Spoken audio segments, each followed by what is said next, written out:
meteorologist Emily Merz joins us. And Emily, I have to say that I love those afternoon summer storms where it's just downpouring, and I got caught in the rain, of course, but it was still beautiful out there with the rain.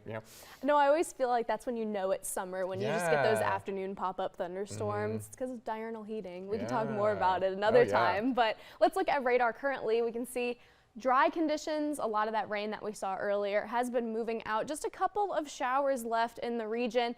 And same in Wisconsin, we're seeing that main system has been dissipating a lot more over the last several hours. So we can be looking forward to a pretty dry week ahead. Like I mentioned, just a couple of showers still in the area, kind of around Rochester, southeast of the cities. Over here, we're not actually seeing any precipitation. That's just going to be what we call ground clutter. Sometimes the radar interacts with treetops or sometimes some low-hanging clouds, things like that. So I'm not anticipating any precipitation over there, even though it is showing up green. Temperatures around the greater region, we're seeing 70s, 60s, in the 50s actually out in Duluth as well. 68 in St. Cloud, and we're seeing 70s across the Dakotas. Closer to home, we can see 70s falling into the 60s as we go through this evening. 66 in Owatonna, 64 in Waseca currently, 68 in Blue Earth, Fairmont, and Jackson, 70 degrees in St. James, New Ulm, 72 degrees in Marshall. Now, like I mentioned, we'll cool off as we go through this evening and warming up later on this week. High temperatures today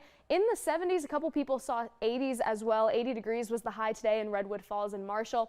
80 in Esterville. 82 was that high in Spencer. Now in Mankato, we actually had a sensor go down, so our high today was higher than 70. It should be around 74 or 75 degrees for today.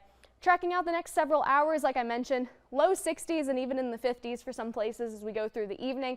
Starting off your week, clear skies out there, barely even any clouds showing up on this futurecast, so definitely a great day or two to get out there and go to the pool, go to the lake if you need some sun, but be sure to use that sunscreen. That sun is definitely hot and nothing to be played with. As we go through Monday and into Tuesday, a couple people might be seeing the 90s tomorrow afternoon, cooling back off again overnight into Tuesday. Tuesday, again, some people could be seeing temperatures in the 90s, or at the very least the high 80s. Partly cloudy tonight with a low of 63 degrees. Winds coming from the south around 5 to 10 miles an hour. Tomorrow, 88 for that high in Mankato. Some places might be a bit warmer, closer to the 90-degree mark or even in the low 90s. Winds again coming out of the south. Very sunny out there, very warm out there. It's definitely going to feel like summer, and we do actually have the first day of summer coming up this week, so pretty right on track for what we normally see this time of year. Dry conditions for the next several days. Temperatures in the 90s like I mentioned, but then later on in this week we could see another rain chance. Thursday and even into and through the weekend we could see some rain and thunderstorms. However, we're still a couple days out from that, so those details are a little bit uncertain. But I know, Nick, we were talking earlier about how it's going to feel like summer out there with those afternoon thunderstorms, and this week is pretty much the most summer forecast that I think I could possibly imagine. You know, and it's funny because it's like we're technically we're technically still in spring until Tuesday, Wednesday? When is that? Wednesday, I believe. Yeah. And so it's funny because we're like technically still in spring, but summer has arrived. It's awesome. Well, we will have sports up next. Thank you, Emily.